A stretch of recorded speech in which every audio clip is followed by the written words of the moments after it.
Senator Ludlam. Thanks, Mr Deputy President. I'll just rise to make some comments on behalf of the Australian Greens. I agreed with much of what Senator Conroy said, and in fact the Australian Greens, when we come to the committee stage, will be moving an amendment. We thought the bill is not particularly accurately named. We will be moving to change the name of the bill to the Encouraging Privatisation Bill, which it quite clearly is. The only significant difference that I have with Senator Conroy is where he points out that this was the best that could be done by the Senate today, and I strongly disagree. The best that could be done by the Senate today would be to block this bill and send it back to the drafters in the Prime Minister's office, or from whence it came, to have a good hard think about exactly what it is that they're proposing to do. This bill should not proceed for reasons that are so self-evident as to be barely worth documenting. The myth of the preeminence of private sector efficiency for running essential services, and in particular for running natural monopoly infrastructure, should be set aside today, before this bill is committed to the vote, for the shallow and self-serving ideological dead end that it is. Bribing financially stretched state governments to sell assets in return for funding catastrophically expensive urban freeways and tunnels graphically illustrates the Coalition's poverty of vision when it comes to infrastructure funding. So the Australian Greens strongly oppose this measure. We will continue to promote deliberative planning processes to establish infrastructure plans that actually serve communities rather than dividing them. This bill, to put it as plainly as I can, is about bribing state and territory governments to sell off public assets in order to obtain Commonwealth funding. So we will be urging Labor to join with the Greens and vote the bill down, which would, among other things, create a slush fund for toll roads at the expense of investment in public transport. I think I understand why Prime Minister Tony Abbott is such a hardliner on climate change. I think part of it's ideological. I think part of it is that he's generally too terrified to acknowledge what is happening to the global climate. And part of it is that the Liberal and National parties are bought and paid for by the coal, oil and gas industry. So that's reasonably easy to understand. But I find it harder to understand why the Prime Minister has such a hatred of public transport. Is it just that he doesn't ever use it himself? Is it that basic? Or is there more at play? Why would you come into power and crash public transport projects that had already been funded and that were already in the advanced design stage? Speaking, of course, of the Perth Light Rail project, that was a proposition put forward initially by the Greens. I acknowledge the work of the state Labor government, the Gallop and later Carpenter governments, and particularly Minister Alana McTiernan in doing early study work on light rail for Perth, because it's never the Coalition, either at a state or federal level, that brings these projects forward. The Greens launched the proposal at the 2007 federal election. After a couple of years of campaigning and hard work, the Barnett government, deeply unpopular, traumatised, moribund and in a bit of a mess, nonetheless took the idea up, proposed it, committed $4 million or a little more than $4 million to design and pre-feasibility work. So that's a Green-initiated project designed by Liberal national parties in Perth in Western Australia, and we got $500 million from a federal Labor minister in the Commonwealth budget for implementation and development. So very much a cross-party initiative, where we were thinking about this time last year would actually manage to pull politics out of the proposal, that the Liberals, Nationals, Greens and Labor were going to be able to get a light rail network built again in Western Australia for the first time since 1958. And what happened? Prime Minister Tony Abbott comes to office and says there'll be no public transport under a government I lead, pulls $500 million off the table, and instead we get this obscene $925 million contribution, which effectively gets the project over the line and makes it bankable, for a private freight highway through a wetland. And that is one of the reasons why we're opposing a bill such as this.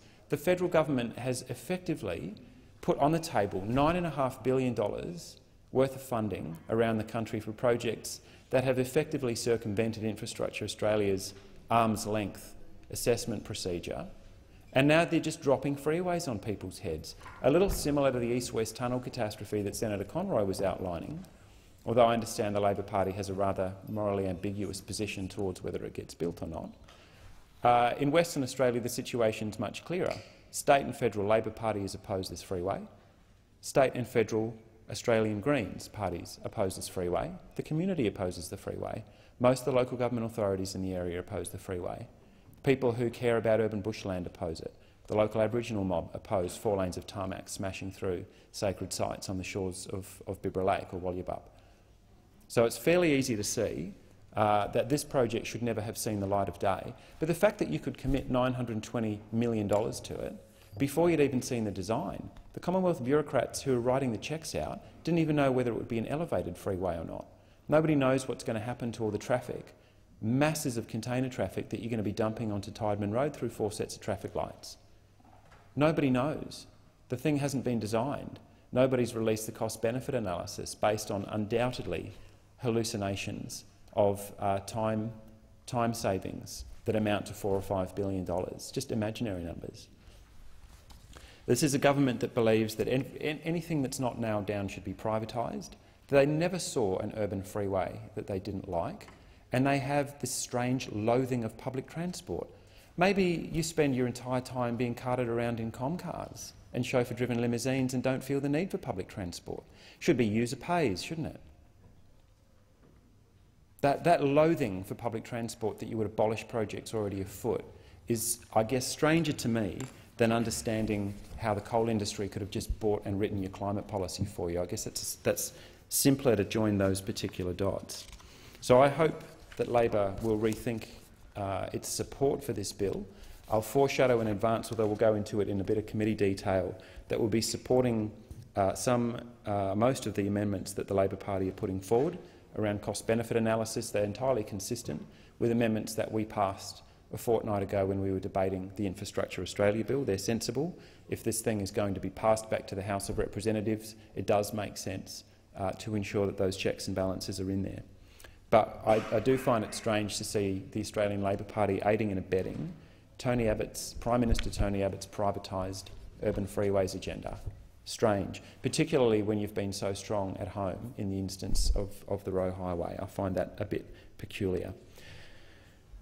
We believe that public assets should remain in public hands, and this is a very compelling case for them to be sold off. A couple of weeks ago, the ACOS National Conference in Brisbane, I caught up with Professor Charles Samford. Now, he has very interesting views on these things, and he's spent many years studying what actually happens in the process of state asset sales. Professor Samford is the Foundation Dean. He's Professor of Law, Research Professor in Ethics at Griffith University. And one of the things that he spent a lot of time thinking about, and he's not a hardline pro or anti-privatisation person per se. In fact, he's got some quite strong comments for anybody residing at the opposite sort of polar spectrum of the debate to take a look at what the actual costs are, where arguments can be made where the state shouldn't own a particular thing. For example, or one example that's close to my heart, we supported the National Broadband Network, the wholesale arm of that company being brought back into public hands from Telstra. But at the retail level, there's no sense having a state-owned retailer necessarily. Makes entirely good sense for the private sector to be competing to provide a decent service to people. But for heaven's sake, you don't privatise the wholesale natural monopoly essential service end of the network. So there is a spectrum of views, and Professor Samford's take on it is actually very interesting, as he looks into what happens during the process of state asset sales and looks at all the hidden costs that exist, that the boosters, that those right up the far end of the pro-privatisation spectrum who just want to sell everything off because they don't really believe in the existence of democratic states, which is kind of bizarre. Here's what he says. Transfers of ownership are not without cost. Transaction costs include the cost of legislation, legal advice, due diligence, brokerage and underwriting fees. The fees can easily reach 2 to 3% of the value of the enterprise and are not irrelevant to the excitement privatisation generates among the legal and stockbroking industries and the uncritical support they offer for it. Now, I think that is kind of interesting when you see the range of voices in the public debate demanding that things be sold off tend to come from the very same people, sort of hordes of parasites who swirl around trying to make a cut out of these things, who are the direct financial beneficiaries of asset sales. Professor Sanford goes on, to this must be added the tendency to underprice the asset to ensure that the privatisation is a success, in inverted commas. Politicians pushing privatisation are less concerned that the price be maximised than that the sale go through. In this they will be aided and abetted by the underwriters who want to minimise their own risk. And so there you have it, a certain kind of moral hazard where people on all sides of the debate, the private sector who see a fat asset that they can potentially strip, fire a whole heap of people, break up, do with as they wish, but an asset built up over years or decades by taxpayers' money that can be sold cheaply to them to suck a profit out of. So they're all for it. And then the analysts and the lawyers and the underwriters and the brokers and this whole cloud of people who materialise out of the woodwork to assist the government flogging something off that people build, they're all for it.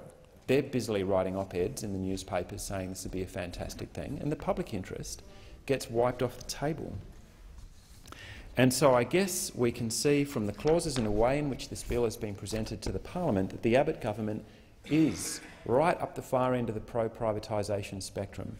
And that's why, if the bill is to pass the Senate, that's why the Greens will be supporting the Labor amendments around some checks and balances, and we will be introducing some amendments of our own.